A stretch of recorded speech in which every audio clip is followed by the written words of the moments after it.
নলবাৰীত কেইবাবাৰো কেবিনেট মিটিঙৰ দিন ধাৰ্য কৰাৰ পিছতো বিভিন্ন অসুবিধা, বিশেষকৈ লোকসভা নিৰ্বাচনৰ মডেল কোড অফ কণ্ডাক্ট ঘোষণা কৰাৰ বাবে আমি কেবিনেটৰ বৈঠকখন অনুষ্ঠিত কৰিব পৰা নাছিলোঁ।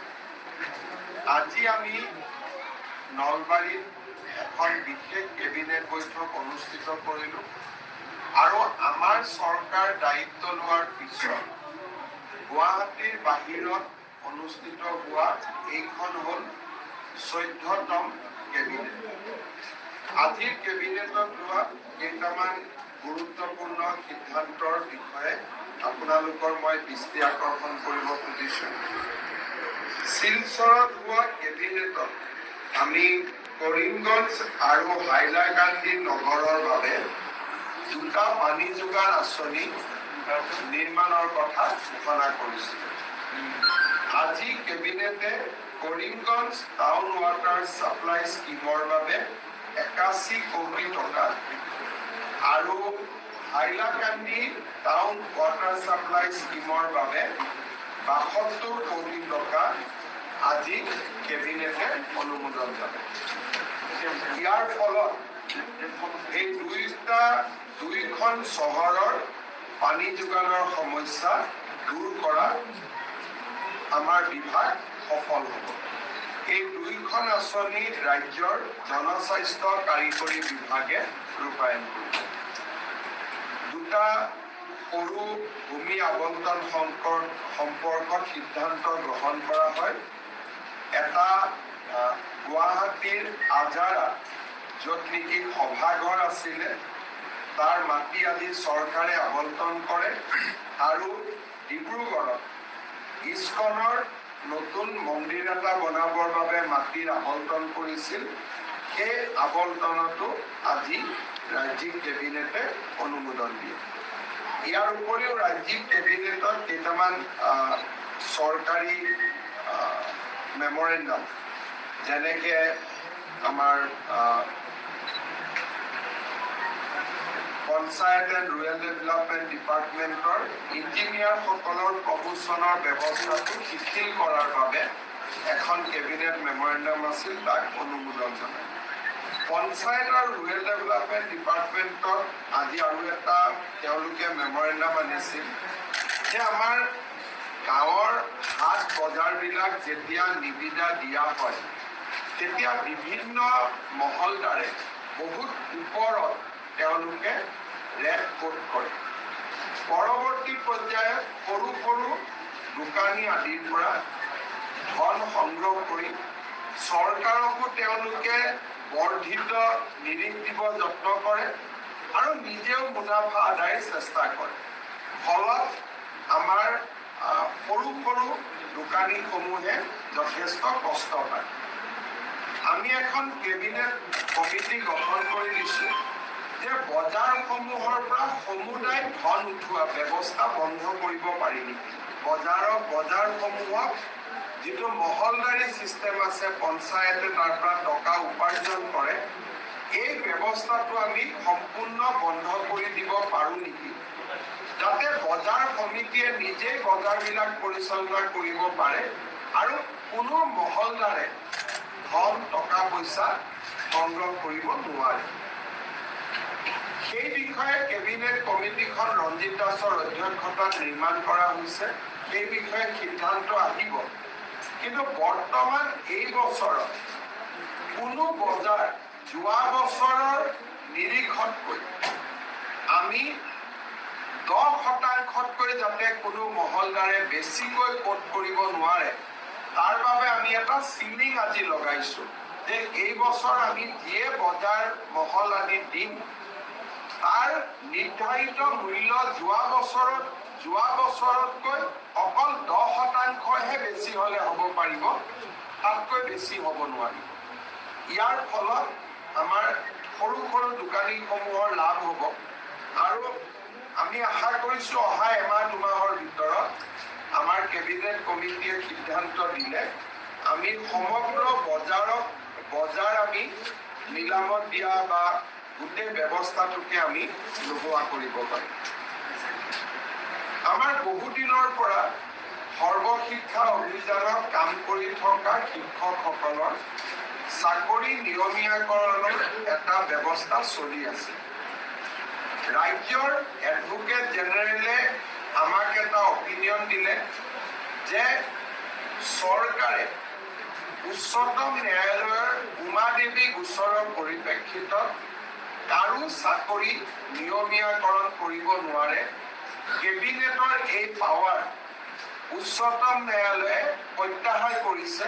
তাৰ পৰিপ্ৰেক্ষিতত আমি কাৰো চাকৰি নিয়মীয়াকৰণ কৰিব নোৱাৰোঁ। কিন্তু সৰ্বশিক্ষা অভিযানত কাম কৰি থকা শিক্ষকসকলক যাতে আমি সকাহ দিব পাৰোঁ, তাৰ বাবে আজি কেবিনেটে ৩৫,০০০ নতুন শিক্ষকৰ পদ চৰকাৰত সৃষ্টি কৰি SSR শিক্ষকসকলৰ বাবে এটা স্পেচিয়েল ৰিক্ৰুটমেণ্ট ড্ৰাইভ কৰিব খুজিছে। অৰ্থাৎ এই বিশেষ ৩৫,০০০ পোষ্টত অকল SSR কাম কৰি থকা শিক্ষকসকলেহে আবেদন কৰিব পাৰিব আৰু বাকী নিয়মীয়া যিবিলাক পোষ্ট তাত ফ্ৰেছ কেণ্ডিডেটবিলাকে আবেদন কৰিব পাৰিব। এই ৩৫,০০০ শিক্ষকে SSR পৰা আহি চৰকাৰত সোমোৱাৰ লগে লগে সৰ্বশিক্ষা অভিযানত ৩৫,০০০ পোষ্ট বিলুপ্তি হ'ব। অৰ্থাৎ সৰ্বশিক্ষা অভিযানৰ ৩৫,০০০ শিক্ষকে স্পেচিয়েল ৰিক্ৰুটমেণ্টৰ বাবে চৰকাৰত আবেদন কৰিব। চৰকাৰে তেওঁলোকৰ কাগজ পত্ৰ চোৱাৰ পিছত তেওঁলোকক নিয়োগৰ সুবিধা কৰি দিব। চৰকাৰত য'ত NPS পাব, চৰকাৰৰ পে স্কেল পাব, ইনক্ৰিমেণ্ট পাব, গোটেইবোৰ পাব। কিন্তু এইখিনি হৈ উঠাৰ পিছত সৰ্বশিক্ষা অভিযানত পূৰ্বতে ৰেগুলাৰাইজেশ্যন কৰিব নোৱাৰাৰ বাবে আমি স্পেচিয়েল ৰিক্ৰুটমেণ্ট ড্ৰাইভ সৰ্বশিক্ষা অভিযানৰ শিক্ষকসকলৰ বাবে কৰিব খুজিছোঁ। আৰু ইয়াৰ ফলত মই ভাবোঁ যে অহা ৪-৫ মাহৰ ভিতৰতে সৰ্বশিক্ষা অভিযানৰ প্ৰতিগৰাকী শিক্ষকে চৰকাৰক নিযুক্তি পোৱাৰ সম্ভাৱনাৰ মুকলি হ'ব। আজিও তেওঁলোকে ৰেগুলাৰ ৰিক্ৰুটমেণ্ট ড্ৰাইভত কিছুমান তেওঁলোকে ৰেগুলাৰাইজ হৈ থাকে, কিন্তু এইটো তেওঁলোকৰ কাৰণে হোলচেল কৰা। সেইকাৰণে আমাৰ ৩৫,০০০ শিক্ষকে চৰকাৰক সোমাবলৈ এটা সুবিধা পাব। আমাৰ বিভিন্ন সংবাদ মাধ্যমত সাধাৰণতে এটা অভিযোগ উঠা যায় যে আমাৰ পৰিবহণ আৰু ট্ৰেফিকৰ পুলিচসকলে সৰু সৰু অটো ৰিক্সা চালক আদিত ফাইন আদিৰ কাৰণে দিগদাৰি কৰে বা আমনি কৰে। তাৰ ফলত দুখীয়া মানুহখিনিৰ কষ্ট হয়। আজি কেবিনেটত আমি দুটা সিদ্ধান্ত লৈছোঁ যে বাইকৰ আৰোহী টু হুইলাৰ এক্সেপ্ট হেলমেট আন কোনো কথাত ফাইন কৰিব নোৱাৰি। অকল হেলমেট নিপিন্ধিলে ফাইন হ'ব, বাকী আৰু কাগজ নাই, পত্ৰ নাই, এইবিলাকত যিটো ফাইন কৰে সেই ফাইনটো আৰু এতিয়াৰ পৰা নকৰিব। যদি কাৰোবাৰ কাগজ নাই তেতিয়া তেওঁলোকক নটিচ দিব, তেওঁলোকে কাগজ ঠিক কৰিব, কিন্তু ফাইন নহয় গভৰ্ণমেণ্ট। তাৰ এটা SOP ট্ৰান্সপৰ্ট ডিপাৰ্টমেণ্টে ৰিলিজ কৰিব। দ্বিতীয়তে অটো ৰিক্সা, ৰিক্সা যিকোনো 3 হুইলাৰ, 3চকীয়া যুক্ত গাড়ী 4বাৰকৈ তেওঁলোকে ৰিপিটেড অপৰাধ নকৰালৈকে তেওঁলোকৰ পৰা কোনো ফাইন নোলোৱাৰ সিদ্ধান্ত লৈছে। মানে এজন অটো ৰিক্সা বা এটা ই-ৰিক্সা বা এজন ৰিক্সা চালকে 4টা ফাইন কৰাৰ পিছতহে 5 নম্বৰ বাৰতহে তেওঁলোকৰ পৰা ফাইন ল'ব। মানে 4বাৰ আমি তেওঁলোকক ৱাৰ্ণিং দিম। 4বাৰ ৱাৰ্ণিং দিয়াৰ পিছতো যদি তেওঁলোকৰ ভুলটো তেওঁলোকে কৰিয়েই থাকে, তেতিয়াহ'লে 5 নম্বৰ বাৰতহে তেওঁলোকৰ পৰা ফাইন লোৱা যাব। আৰু তেনেকে মটৰচাইকেল, স্কুটাৰ, স্কুটি আদিৰ পৰা এটাতে খালি ফাইন লোৱা যাব হেলমেট নিপিন্ধিলে। বাকী আন কথাত আমি তেওঁলোকৰ পৰা ফাইন নলওঁ। ইয়াৰ ওপৰত ট্ৰেন্সপৰ্ট ডিপাৰ্টমেণ্টক নিৰ্দেশ দিয়া হৈছে যে আপোনালোকে এটা SOP বনাই অহা 15 দিনৰ ভিতৰত আপোনালোকে প্ৰকাশ কৰক যাতে অটো ৰিক্সা ৰিক্সা ই-ৰিক্সা এওঁলোকে যাতে ফাইন আদিৰ পৰা ৰক্ষা কৰিব খোজে। আমি এনে হিচাপ কৰি চাইছিলোঁ যে ইয়াত ফাইনৰ নামত চৰকাৰে যোৱা গোটেই 3 বছৰত 6-7 কোটি টকাও পোৱা নাই। গতিকে 6-7 কোটি টকাৰ কাৰণে আমি মানুহক হুলস্থুল কৰি থকাৰ কোনো অৰ্থ নাই। কিন্তু তেওঁলোকে যদি ভুল কৰি থাকে তেওঁলোকৰ আমি বেলেগ ধৰণৰ আন ব্যৱস্থা ল'ব পাৰিম। টকা লোৱাৰ পৰিৱৰ্তে আন যি এক্টত আছে আন আমি আইনী ব্যৱস্থা ল'ব পাৰিম। কিন্তু ফাইনটো নোলোৱাকৈ বেলেগ ব্যৱস্থাবিলাক আমি ল'ম, ফাইনটোলৈকে আমি নাযাওঁ, যাতে মানুহৰ মাজত ধাৰণা নহয় যে চৰকাৰে বিভিন্ন টকা পইচা এই দুখীয়া মানুহবিলাকৰ পৰা সংগ্ৰহ কৰি আছে। কেবিনেটত যিটো দুটাই ডাঙৰ সিদ্ধান্ত আছিল, এক প্ৰকাৰ ক'ব গ'লে সৰ্বশিক্ষাৰ শিক্ষকসকলৰ বাবে স্পেচিয়েল ৰিক্ৰুটমেণ্ট আৰু ফাইনৰ ক্ষেত্ৰত আজি আমি বহুখিনি শিথিল কৰাৰ যিটো ব্যৱস্থা, এই দুটা ব্যৱস্থা। নলবাৰীৰ কাৰণে আমি কেইটামান আজি সিদ্ধান্ত লৈছোঁ, আপোনালোকক জনাব খুজিছোঁ। নলবাৰীত প্ৰায় 350 OBB শিক্ষক আছে। তেওঁলোকৰ নামত OBB, কিন্তু তেওঁলোকৰ চাকৰিৰ নিযুক্তিটোৱেই ইলিগেল ইৰেগুলাৰ হোৱাৰ কাৰণে তেওঁলোকে চাকৰিও কৰিব নোৱাৰিলে, দৰমহাও পাব নোৱাৰিলে আৰু তেওঁলোক বহুদিনৰ পৰা দুখ আৰু কষ্টৰ মাজত আছে। এই 387 গৰাকীক আমি CM ট্ৰিপলে, য'ত চৰকাৰে 2 লাখ টকালৈকে 1 লাখ টকা ৰাজ সাহায্য, 1 লাখ টকা লোন দিয়ে, এই আঁচনিখনৰ অধীনত আমি নলবাৰীত এই 344জন ব্যক্তিক আনিবৰ বাবে আমি সিদ্ধান্ত লৈছোঁ। তেওঁলোকে এই বছৰৰ ভিতৰতে 30 ছেপ্টেম্বৰত এই পুঁজি আমি বিতৰণ কৰাৰ সিদ্ধান্ত লৈছোঁ। গতিকে 30 ছেপ্টেম্বৰত নলবাৰীৰ এই ব্যক্তিসকলে চৰকাৰৰ পৰা এটা আৰ্থিক সাহায্য লাভ কৰিবলৈ সক্ষম হ'ব। 347 যিখিনি ফৰেন্সিকৰ যিখিনি প্ৰুভ হৈছিলে, পেকেজ বুলি নহয়, CM ট্ৰিপলে মুখ্যমন্ত্ৰীৰ আত্মনিৰ্ভৰ অসম আঁচনিত তেওঁলোকক অন্তৰ্ভুক্ত কৰা হ'ব। ফলত তেওঁলোকে 2 লাখ টকা লাভ কৰিব, 1 লাখ টকা লোন হ'ব, 1 লাখ টকা গ্ৰাণ্ট।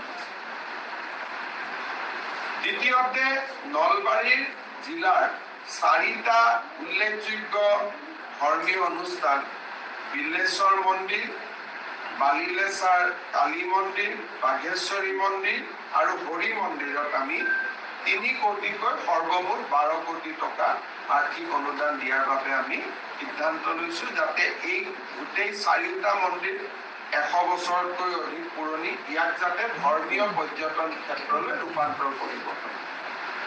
নলবাৰী জিলাত আমি এটা কনভেনশ্যন চেণ্টাৰ আৰু এটা নতুন আৱৰ্ত ভৱন নিৰ্মাণ কৰাৰ বাবে আমি সিদ্ধান্ত লৈছোঁ। এটা নতুন কনভেনশ্যন চেণ্টাৰ হ'ব আৰু এটা নতুন আৱৰ্ত ভৱন হ'ব। নলবাৰীৰ মহেন্দ্ৰ নাৰায়ণ চৌধুৰী মহাবিদ্যালয়, আমি মহিলা মহাবিদ্যালয়ত আমি বিজ্ঞান শাখা প্ৰৱৰ্তনৰ বাবে সিদ্ধান্ত লৈছোঁ, যাতে নাৰী শিক্ষা আগবাঢ়িব পাৰে। দ্বিতীয়তে, আপোনালোকে জানে যে নলবাৰীত বৰক্ষেত্ৰীত MSDPৰ অধীনত এখন স্কুল বনাই থকা হৈছিল, প্ৰায় 32 কোটি টকা খৰচ কৰি।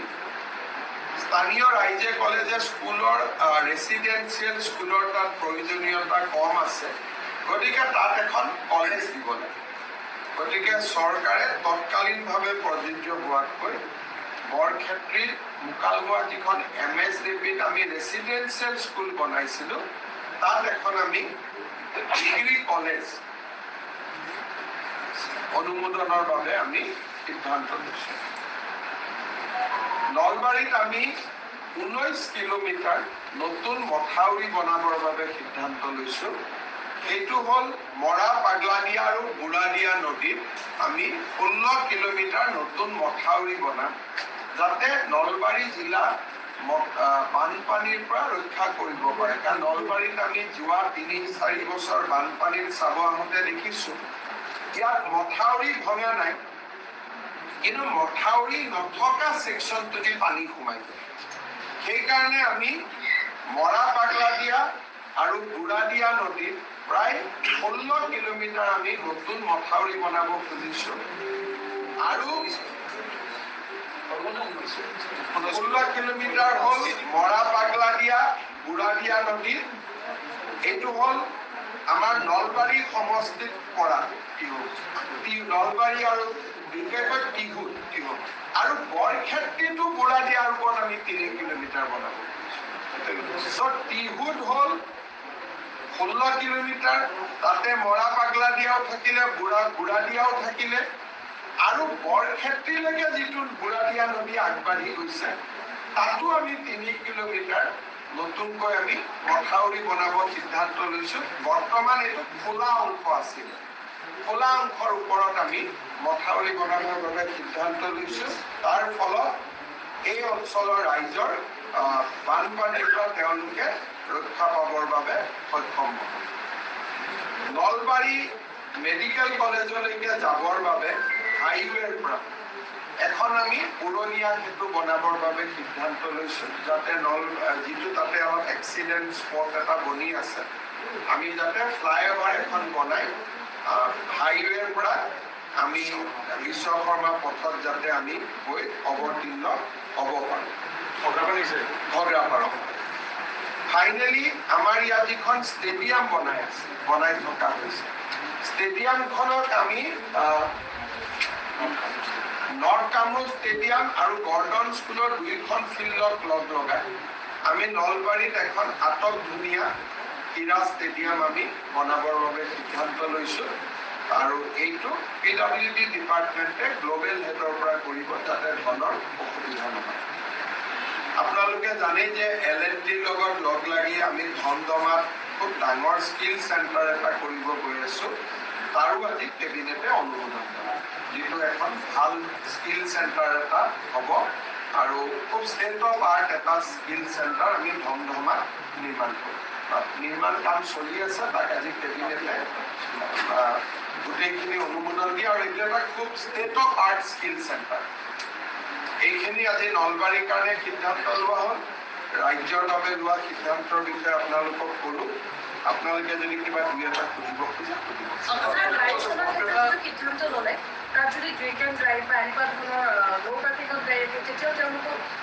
আমি বাইকৰ ক্ষেত্ৰত, গাড়ীৰ ক্ষেত্ৰতো ফাইন হ'বই। যি মটৰচাইকেল চলায়, মটৰচাইকেল চলোৱাত আমি অকল বাইক হেলমেটৰ ক্ষেত্ৰত ফাইন ড্ৰিংক এণ্ড ড্ৰাইভ আদি কৰিলে আমি এই কথাটো এতিয়া অনা নাই, কিন্তু আমি বৰ্তমান সিদ্ধান্ত লৈছোঁ যে হেলমেট নিপিন্ধিলে আমি ফাইন কৰিম। বাকী কথাবিলাকত এনেকুৱা, এই মটৰচাইকেলবিলাক আমাৰ চুইগি বিভিন্ন ল'ৰা ছোৱালীয়ে চলায়, আৰু কলেজত অহা ল'ৰা ছোৱালী চলায়, স্কুলত অহা ল'ৰা ছোৱালীয়ে চলায়। হেলমেট নিপিন্ধিলে তেওঁলোকৰ এক্সিডেণ্ট হ'ব, তেওঁলোকৰ মৃত্যু হ'ব, তেওঁলোকক বচোৱাটো আমাৰ দায়িত্ব। বাকী এই যে কিবা এক্সপেৰিমেণ্ট হৈ গ'ল, কিবা পলিউশ্যন নাই, কিবা প্ৰিমিয়াম দিয়া নাই, সৰু সৰু কথাৰ কাৰণে যিবিলাক ফাইন কৰে, ড্ৰিংক এণ্ড ড্ৰাইভটোতো ফাইন থাকিবই, কিন্তু সৰু সৰু কথাৰ কাৰণে যিবিলাক ফাইন কৰে, কেতিয়াবা অভিযোগ আহে যে লাইচেন্সখন 2টা দিন পাৰ হৈ গ'ল, ক'ৰবাত ৰেজিষ্ট্ৰেশ্যন নম্বৰটো নাই, ক'ৰবাত পলিউশ্যন নাই, বাকী কথাবিলাকৰ যিটো ফাইন কৰে তাক আমি প্ৰথম ৱাৰ্ণিং দিহে পিছত আমি আইনী ব্যৱস্থা, আইনৰ ব্যৱস্থাক বাদ দি আইনী ব্যৱস্থাবিলাক থাকিব। খালি টকাটো নহয়, বাকী লাইচেন্স কেঞ্চেল, অমুক কেঞ্চেল, যিবিলাক আইনী ব্যৱস্থা সেইবিলাক থাকিবই। খালি ফাইনটো আমি নলওঁ, বাকী আইনী ব্যৱস্থা ফাইনটো নহয়, আইনী ব্যৱস্থা থাকিবই। লাইচেন্স কেঞ্চেল হোৱা, কিবা হোৱা, আইনী ব্যৱস্থাবোৰ থাকিব। কিন্তু আপোনালোকে যে চৰকাৰক অভিযোগ কৰি থাকে চৰকাৰে টকা লয়, দৰমহা দিব, পইচা নাই, সেইটো আমি নোহোৱা কৰি দিছোঁ। এতিয়া আমাক টকা নালাগে, আইনী ব্যৱস্থা আমি লওঁ। পুলিচে আমি আদেশ কৰিলে ছাৰ, বোমা সেইটো আত্মহত্যা কৰিব লাগে, কিন্তু পিছত ছাৰ নাম নাই, মৃত মানুহক চাৰ্জশ্বিটত নাম নিদিয়ে। এজন মানুহ যেতিয়া মৃত্যু হয়, মৃতকক চাৰ্জশ্বিটত নাম দিয়া এইটো ক'ত পালে? মৃত ব্যক্তিজন আদালতত আহি হাজিৰ কেনেকৈ হ'ব? আইনৰ নিয়ম, এজন ব্যক্তি যদি মৃত্যু হয় তেতিয়াহ'লে তেওঁক আৰু কোনো চাৰ্জশ্বিটত তেওঁৰ নাম অনা নাযায়। স্যাৰ বৰপেটা আৰু কোকৰাঝাৰত স্যাৰ অসমীয়া গাঁৱত আক্ৰমণ কৰা হৈছে, লখিমপুৰত থানা জ্বলাই দিয়া হৈছে, স্যাৰ এইবিলাক কাম বেছি হৈ আছে, কি কাম হৈ আছে? যোৱা লোকসভা নিৰ্বাচনৰ পিছৰ পৰা আমি লক্ষ্য কৰিছোঁ যে যোৱা 3 বছৰে অলপ শান্ত হৈ থকা অসমখন অলপ লাহে লাহে কিছুমান বিশেষ ব্যক্তিয়ে অশান্তি কৰিবৰ কাৰণে আগবাঢ়িছে। যেনে যোৱা লোকসভা নিৰ্বাচনৰ পিছত 5-6টা ঘটনা সংঘটিত হৈছে। মাজবাটত এটা ধৰ্ষণৰ গোচৰ বা ধৰ্ষণৰ ঘটনা হৈছে, ঢেকীয়াজুলিত এটা ধৰ্ষণৰ ঘটনা হৈছে। নিৰ্বাচনৰ মাজত দুধ নৈ জনজাতীয় ছোৱালী এগৰাকীৰ ওপৰত একে ধৰণৰ অত্যাচাৰ কৰা হৈছে। বৰপেটাত এখন গাঁৱত সংঘবদ্ধ আক্ৰমণ চলোৱা হৈছে। কোকৰাঝাৰতো এখন গাঁৱত সংঘবদ্ধ আক্ৰমণ চলোৱা হৈছে। যোৱা 3 বছৰ অসমত এইবিলাক কৰিব কোনেও সাহসো কৰা নাছিল আৰু প্ৰায় এইবিলাক ঘটনা কমি গৈছে। কিন্তু যোৱা এমাহত উপৰ্যু কৰি এনেকুৱা ঘটনা আৰু এটা পেটাৰ্ণ, কিছুমান বিশেষ লোক, বিশেষ ব্যক্তি, বিশেষ ঘটনা, এই ধৰণৰ ঘটনা আমাৰ মাজত পোহৰত আহিছে। অসম আৰক্ষীক নিৰ্দেশ দিয়া হৈছে যে কঠোৰৰ পৰা কঠোৰতম ব্যৱস্থা হাতত ল'ব লাগে আৰু এই বিষয়টোৱে আমাক চিন্তিত কৰিছে। ইয়াৰ আমি উত্তৰ বিচাৰিম। যোৱা এমাহত বিশেষকৈ লোকসভা নিৰ্বাচনৰ পিছত এটা চক্ৰ অনুপ্ৰাণিত হৈ উঠা দেখা গৈছে। মই 6টামান কেছটো আপোনালোকক মুখেদি কোৱালো আৰু মোৰ নলেজত নথকাও আৰু কিমান ঘটনা হৈ আছে তো মই নাজানো। গতিকে এই ঘটনাবিলাকে আমাক অলপ চিন্তিত কৰি তুলিছে। বিভিন্ন জেগাত আমাৰ মন্ত্ৰীসকলো গৈছে ঘটনাৰ পিছত ঘটনাৰ খবৰ ল'বৰ কাৰণে। সামাজিক পৰ্যায়ত ৰাইজে চিন্তা কৰিব লাগে যে কিহৰ কাৰণে হঠাৎ তেওঁলোকে মূৰ লাগি উঠিল, আৰু পুলিচি পৰ্যায়ত আৰক্ষীয়ে চিন্তা কৰিব লাগে যাতে এনেকুৱা ঘটনা সংঘটিত হ'ব নাপায়।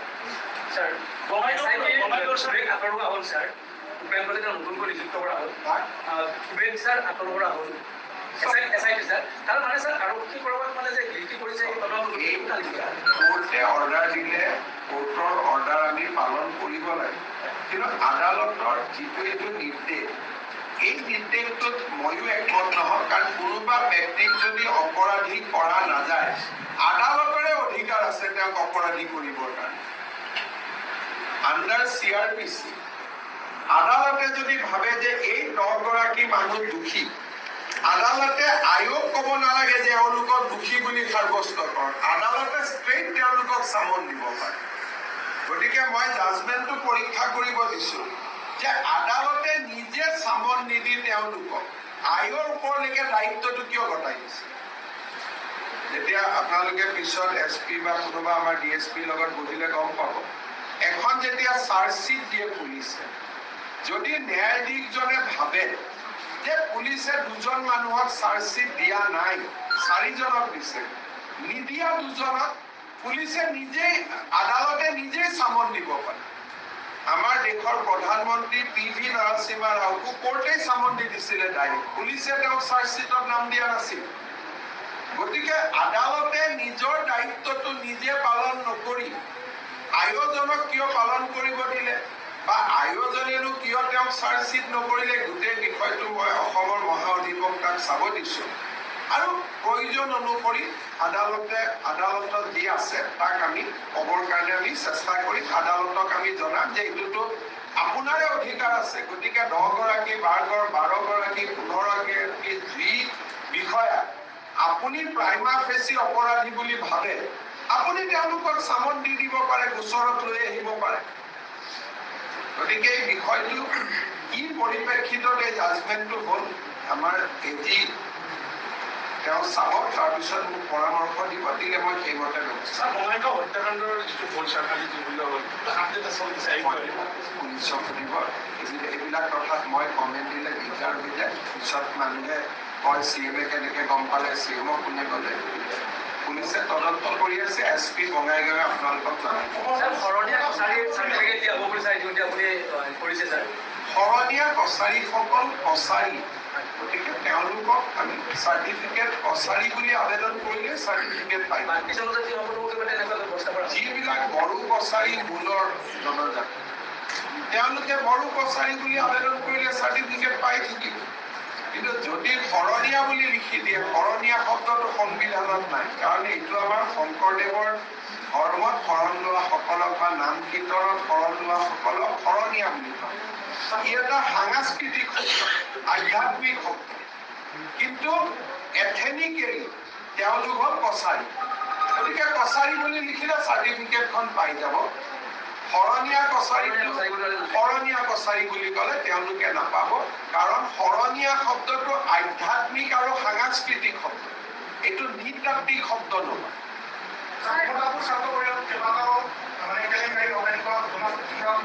এইবিলাক আৰু হৈ গৈছে ব্যৱস্থা। যদি কওঁ যে নো পাৰ্কিঙৰ ক্ষেত্ৰত যদি এইটো গুৱাহাটী মহানগৰীৰ বিভিন্ন অসুবিধাৰ সন্মুখীন হয়, গতিকে তেওঁলোকৰ ক্ষেত্ৰত তেওঁলোকৰতো লাইচেঞ্চখন যাবগৈ না, আইনী ব্যৱস্থাটো থাকিবই। আমি টকাটোহে নলওঁ বুলি কৈছোঁ, টকা নোলোৱাটো কোনো আপত্তি কৰিবলগীয়া নাই, আইনী ব্যৱস্থাটো লৈ থাকিব। কাৰণ টকাটো ল'লে মানুহে প্ৰশ্ন কৰে যে চৰকাৰৰ টকা নাই কাৰণে টকা লৈছে। আইনী ব্যৱস্থাটো অব্যাহত থাকিব, খালি টকাটো নলয়। মটৰচাইকেলত দুটা উঠিব পাৰিব তাৰমানে এতিয়া এতিয়াও হেলমেট পিন্ধিবই কয়, হেলমেটতো ফাইন হ'বই।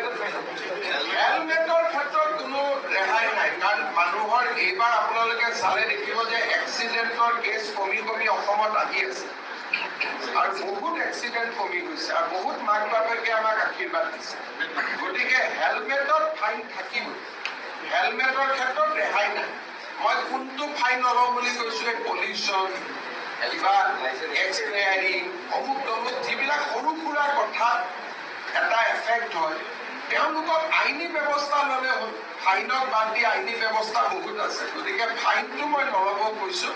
আৰু ৰিক্সাৱালা, অটো ৰিক্সা, এওঁলোকক মই ফাইন নল'ব কৈছোঁ। 4বাৰ ৱাৰ্ণিং দিয়াৰ পিছতো যদি নামানে, 5 নম্বৰ বা লৈ পেলাই শিকিলে আৰু আমি কিয় ফাইন দিব লাগে? যদি নো পাৰ্কিঙত অটো ৰিক্সা এখন পাৰ্কে নকৰে, এবাৰ পাৰ্ক কৰিলে ষ্টেম্পল মাৰি দিওঁ, দুবাৰ পাৰ্ক কৰিলে আকৌ এবাৰ ষ্টেম্পল মাৰক, 3বাৰ পাৰ্ক কৰিলে আৰু এবাৰ ষ্টেম্পল মাৰক, 4বাৰ পাৰ্ক কৰিলে আৰু এবাৰ ষ্টেম্পল মাৰক।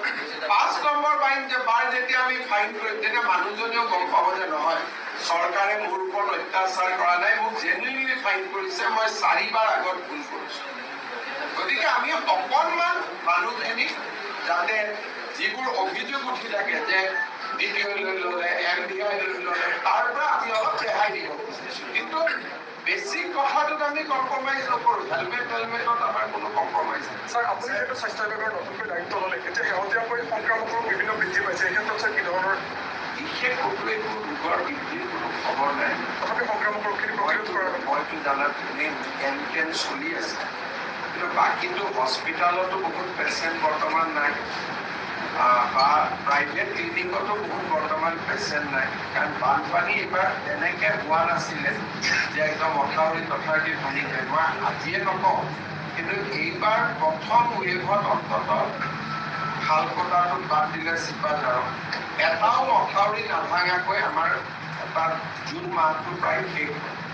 আৰু সেইটো তাৰ কাৰণে এইবাৰ মানুহে বহুত বেছি শিবিৰত যাবলগীয়া হোৱা নাই, পানী জমা হৈ থকা নাই বহুত বেছি, সেইকাৰণে ৰোগ আদিৰ প্ৰাদুৰ্ভাৱ কম। আৰু আমাৰ হাতত কোনো খবৰ নাই যে পেচেণ্টৰ সংখ্যা বাঢ়িছে বুলি, নৰ্মেল পেচেণ্টটোৱে চলি আছে। স্যাৰ মন্ত্ৰী অৱসান সলনিৰ কথা কৈছে 15 আগষ্টৰ আশে-পাশে। যোৱা ডিচেম্বৰ মাহত 2023 চনৰ ডিচেম্বৰ মাহত প্ৰায় 4-5 হাজাৰ শিক্ষকৰ পদৰ বাবে বিজ্ঞাপন দিয়া হৈছিল, কিন্তু তেওঁলোকৰ মেৰিট লিষ্ট কোনোবাই ক'লেনো আপোনালোকে কিয় সুধি যায়? কোনোবাই হোৱাটছআপ দি থাকিব, আপোনালোকে সুধি থাকিব, বহুত লম্বা হৈ যাব। নিজে নিজে চব খবৰ পাই যাব।